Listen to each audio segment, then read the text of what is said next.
Al día de hoy, la industria de los videojuegos es una de las más grandes del mundo y no hay nadie que no quiera una buena rebanada de ese pastel. Es por eso que desde la década de los 80 varios estudios cinematográficos y televisivos han hecho de todo por adaptar varias de las obras más famosas del mundo del gaming. Y aunque al inicio no salió como muchos lo esperaban, en los últimos años se nos han entregado producciones que, no me van a dejar mentir, podríamos considerar verdaderas joyas. Es por eso que para revivir un poco este canal y con una de las cosas que más me gustan, les traigo la evolución de las adaptaciones de videojuegos y su futuro. Ay, ¿se acuerdan de los 80s? Nah, seguramente no. La mayoría de los que ven este video tienen entre 20 y 30 años, así que está un poco difícil que recuerden los 80s, pero seguramente han visto películas o series que recuerdan esa época, agarran la nostalgia y todas esas cosas. Bueno, la primera adaptación de un videojuego no fue para la pantalla grande. Fue una serie de televisión basada en uno de los íconos más grandes de esta industria, Pac-Man. Esta serie fue estrenada en 1982 y fue producida por Hanna-Barbera, conocida por muchos grandes éxitos como Los Picapiedra y Scooby-Doo. La serie contó con 2 temporadas y 42 episodios en los que veíamos a Pac-Man y su familia tener distintas aventuras. Sí, Pac-Man tenía una familia, no pregunten. En 1986 llegaría Super Mario Bros. Peach Hime Kyoshitsu Daisakusen. Espero haberlo pronunciado bien. Una película animada de 1 hora de duración basada evidentemente en Super Mario Bros. En un inicio solo fue estrenada en Japón, ahora la puedes encontrar en YouTube subtitulada, así que no te preocupes. ¿Y de qué trataba? Bueno, en resumen, Mario y Luigi son transportados al mundo de los videojuegos después de ver cómo la princesa Peach es secuestrada por Bowser. Ahí, un anciano les dice que ellos son los elegidos para salvar el reino champiñón y rescatar a la princesa de su boda con el rey Koopa. La película se estrenó un año después de la primera entrega de Super Mario Bros. Por ende, la historia, si bien es sencilla y hasta un poco meta, siento que es disfrutable, sobre todo para los fanáticos de la franquicia. Por lo menos para tener algo de que hablar durante las fiestas. En la misma fecha de estreno de esta cinta también llegaría Running Boy Star Soldier no Himitsu, otra película animada basada en la popular serie de videojuegos Star Soldier. Y digo basada entre comillas porque en realidad la historia que nos cuenta es la de un niño que sueña con ser desarrollador de videojuegos y por cosas del destino termina ayudando en la creación del primer título de la ya mencionada serie. Fue un fracaso en taquilla, la crítica tampoco la ha tratado muy bien, pero muchos concuerdan en que a pesar de sus fallas es un buen homenaje a la cultura gamer de ese entonces, que recordemos estaba dando sus primeros pasos. Después tendríamos no una, sino 3 series basadas en Mario Bros, siendo estrenadas desde el 89 hasta el 91. Mientras estaba editando me di cuenta que me faltó mencionar estas 3 series, que son Saturday Super Arcade de 1983, Amada Anime Series Super Mario Bros. Unova de 1989 y King's Koopa Cool Cartoons de 1989 también. En el 89 también tuvimos la primera adaptación de The Legend of Zelda, que a pesar de tenerlo todo para contarnos una gran historia de fantasía, fue un fracaso total. En la década de los 90 llegaron avances tecnológicos que cambiaron tanto el mundo del cine como el de los videojuegos. Por una parte teníamos una versión mejorada del llamado CGI, que comenzaría a ser usado a diestra y siniestra, tanto por productoras grandes como por las más pequeñas. Asimismo llegaría la animación por computadora, o también conocida como animación 3D. En el caso de los videojuegos, estos atravesarían una gran etapa de cambio, pues ahora se comenzaría a implementar la tridimensionalidad en diversos proyectos, como por ejemplo el famoso Doom de 1993 o el olvidado Catacombs 3D de 1991. Las primeras 3 adaptaciones de esta década eran nuevamente producciones japonesas al estilo anime. Ganbare Goemon Jigenjou no Akumu de 1991, basada en la saga del mismo nombre, Ninja Ryukden de 1991 también, basada en Ninja Gaiden y que al igual que la anterior solo fue distribuida en Japón. Fatal Fury Legend of the Hungry Wolf de 1992, basada obviamente en el famoso juego de Fatal Fury, a la cual le seguirían 2 secuelas, Fatal Fury 2 The New Battle de 1993 y Fatal Fury The Motion Pictures de 1994.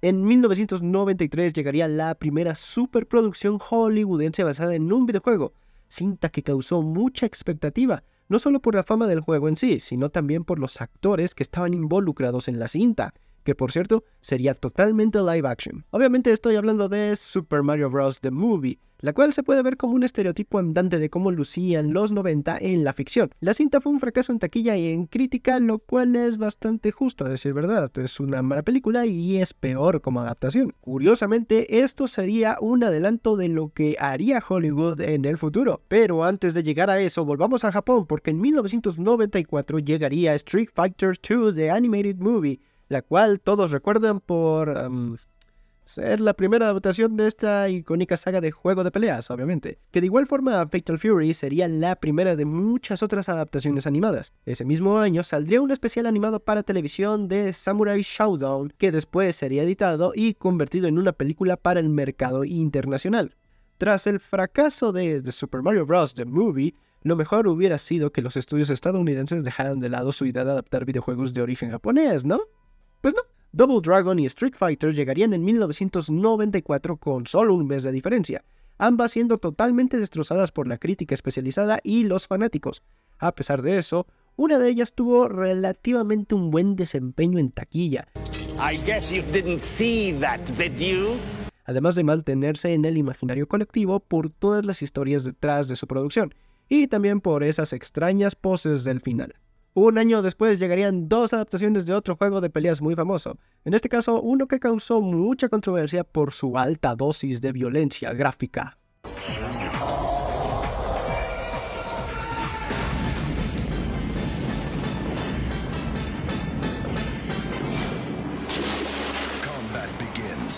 La primera de ellas, un especial animado para formato casero titulado Mortal Kombat The Journey Begins, de la cual no hay mucho de qué hablar.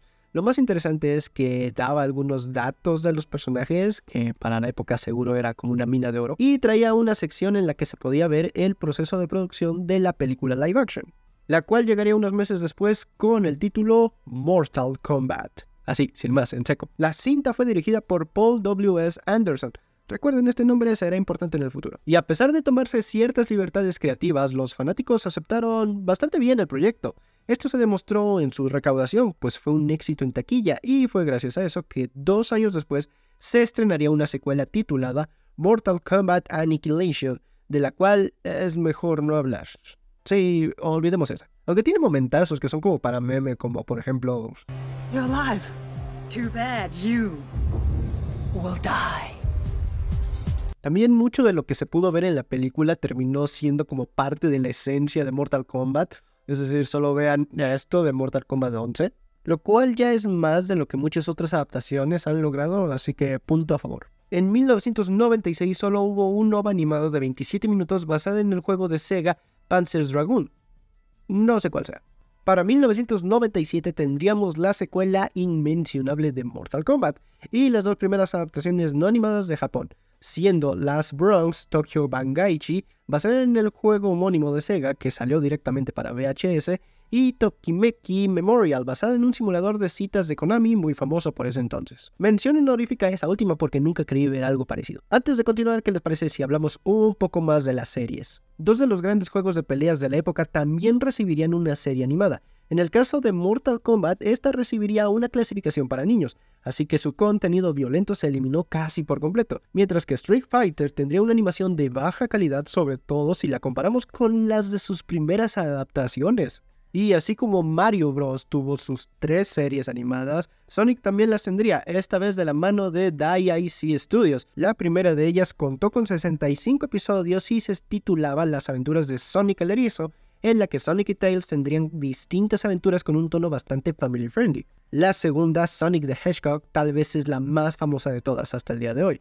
Tenemos una versión más oscura del personaje, bueno, no tanto, después de todo era la televisión de los 90, en la cual tendría que enfrentarse a las malvadas fuerzas del tirano Dr. Robotnik. La calidad de esta serie era por mucho superior a la anteriormente mencionada, no solo en premisa, sino que la animación era mucho mejor. A pesar de eso, solo contó con 26 episodios. Bueno. Y por último tendríamos a Sonic Underground, considerada por muchos la peor de todas y con mucha razón. Aquí vemos cómo Sonic tiene 2 hermanos que fueron separados de su madre con tal de protegerlos de Robotnik y... bueno, la verdad no vale la pena hablar de esto. ¿Cómo es que consiguió 40 episodios? Y como dato curioso, las 3 producciones tuvieron al actor Jaleel White dando voz a Sonic. Pero si queremos hablar de un verdadero éxito, tenemos que volver a Japón para encontrarnos con una serie que se convertiría en un monstruo de bolsillo, que mantiene su relevancia hasta el día de hoy. Y no me refiero a Dragon Quest, me refiero a Pokémon, la cual tuvo su primera emisión en 1997 y si solo contamos las temporadas de Ash Ketchum, su última temporada fue hace un año, en 2023. De esta serie salieron 20 películas, la primera en 1998 y teniendo el título de Pokémon The First Movie, Mewtwo Strikes Back, y que seguro muchos recuerdan por la mítica escena del sacrificio de Ash, de la cual también salió un GIF muy usado de Pikachu llorando. Tan solo un año después se estrenaría la segunda película de la franquicia y un año después de esa se estrenarían 2 más. Básicamente las comenzaron a hacer como tortillas, una tras otra. Es igual que las películas de Pie Pequeño. Volviendo con otras adaptaciones. En 1998 se estrenaría un corto animado en 3D, basado en el juego Oddworld Apes Exodus. Lo curioso aquí es que fue creado a partir de algunas escenas del propio juego, aunque también usaron metraje nuevo. Y para acabar con esta década tendríamos 2 películas animadas de 2 franquicias que ya mencioné, Pokémon y Street Fighter, pero también una cinta live action basada en Wing Commander, el cual es un simulador de combate espacial en el que el protagonista, es decir, el propio jugador, trabaja junto al ejército multinacional de la Confederación Terrestre para detener a una raza alien felina conocida como los Kilrathi. La cinta tenía de todo para triunfar, desde un buen material de origen con un lore enorme que explorar, estrellas bastante conocidas para la época y hasta el diseñador de los juegos estaba involucrado, cosa que pudo ser no tan buena idea. Los fanáticos la odiaron por ser muy diferente a su material de origen y terminó siendo un fracaso en taquilla. Así es como terminan los primeros años de las adaptaciones de videojuegos, con muchos tropiezos y muy pocos logros, pero con la fuerza suficiente como para seguir intentándolo hasta conseguir resultados cada vez mejores. O no tanto, pero de eso hablaremos en otro video. Y eso ha sido todo por el video de hoy, espero que les haya gustado, la verdad es que a mí me encantó hacerlo, a pesar de que ver tantas películas y tantas series, bueno, episodios de las series, llega a ser un poco cansado, la verdad me divertí, y bueno, deseenme suerte para la parte 2, que se viene todo lo de los 2000 en adelante.